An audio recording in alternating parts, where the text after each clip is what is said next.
Thomas Whitfield opened his front door on a Saturday afternoon in October to a man he didn't recognize, holding a photograph so old its edges had softened to felt. "I made your brother a promise 20 years ago," the stranger said, voice trembling in a way that made Thomas grip the doorframe. "I'm sorry it took me this long to keep it." Thomas hadn't heard anyone speak his brother's name out loud, unprompted, in nearly a decade. Sergeant James Whitfield was 24 when his supply convoy was ambushed during a deployment overseas in 2004, an attack that killed 3 soldiers outright and left James officially classified as missing, whereabouts unknown, after his unit was unable to recover his body from the engagement site. Thomas was 20 at the time, a sophomore at the state college he'd chosen, partly because James had promised their mother one son wouldn't enlist. The Whitfield family held a memorial service 8 months after the ambush, without a casket, a distinction Thomas said shaped every year that followed differently than an ordinary loss might have. No burial, no fixed date to mark, just an open case file the Army updated at most, once every few years with the same unchanged status. Thomas's mother, Carol, kept James's bedroom unchanged for 11 years, a pattern grief counselors later described to Thomas as common among ambiguous loss cases.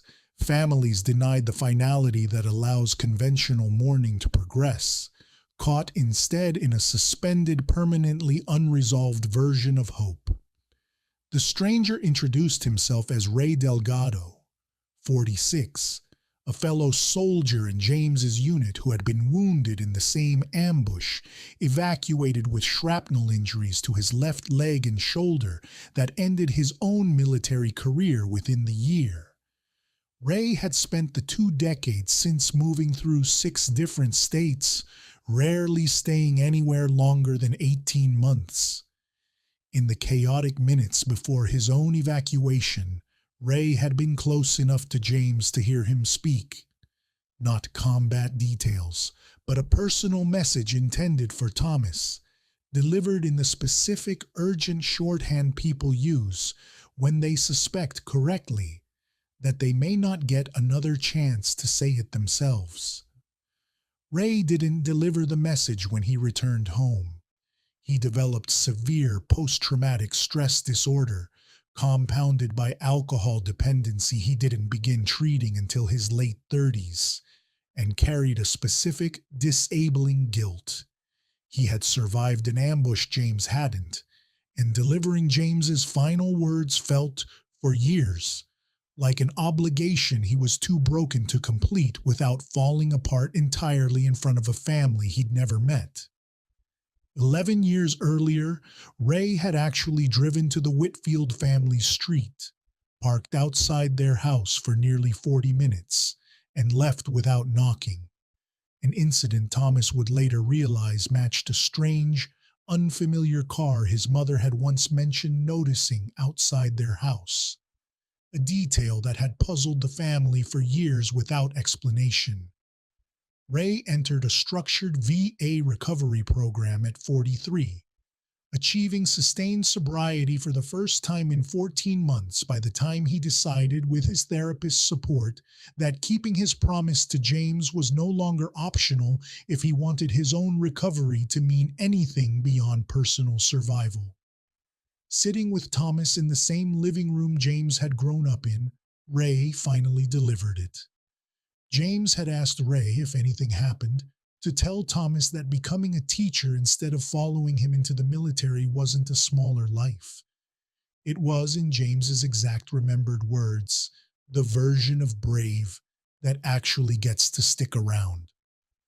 Thomas had, in fact, become a high school history teacher 19 years earlier, a career path he'd sometimes quietly doubted, unaware his brother had specifically, deliberately affirmed it in what may have been among his final coherent thoughts. 3 weeks after Ray's visit, Thomas received a separate formal notification from the Defense POW/MIA accounting agency, the federal agency responsible for identifying and repatriating missing service members' remains, informing him that partial remains recovered near the original ambush site in 2011 had finally been positively identified as James's, made possible by updated mitochondrial DNA sequencing techniques not available at the time of initial recovery. The DPAA caseworker explained that the agency currently maintains active identification efforts for more than 81,000 unaccounted for service members across prior conflicts, with roughly 200 identifications completed annually nationwide. A backlog that made James's case, while devastating in its length, unfortunately typical rather than exceptional. Thomas described the overlap, Ray's message and the DPAA identification landing within the same month after 20 years of separate parallel silence. Not as coincidence exactly, but as the specific kind of overdue convergence that happens when two long-delayed processes, one bureaucratic and one deeply personal, finally both reach their conclusion. James was formally buried with full military honors 4 months later, in a ceremony Thomas said felt like closing a door he hadn't fully realized had been standing open his entire adult life. Ray attended in dress clothes Thomas later learned he'd borrowed, unable yet to afford his own suit on his disability benefits. Thomas's mother, Carol, had died 6 years earlier from ovarian cancer, never learning either the identification or the message. A gap Thomas described as the single hardest part of the entire 20-year unraveling, a grief with no possible resolution no matter how many other pieces eventually found their way home. Rather than resent the 20-year delay, Thomas told Ray directly that the message's timing mattered less than the fact that Ray had survived long enough and healed enough to deliver it at all. A reframing Ray's therapist later said was instrumental in Ray's continued recovery, giving him something he'd never expected: forgiveness he hadn't been sure he'd earned. Thomas and Ray now speak most weeks, an unlikely friendship built from a shared connection to a man neither of them gets to talk to directly anymore.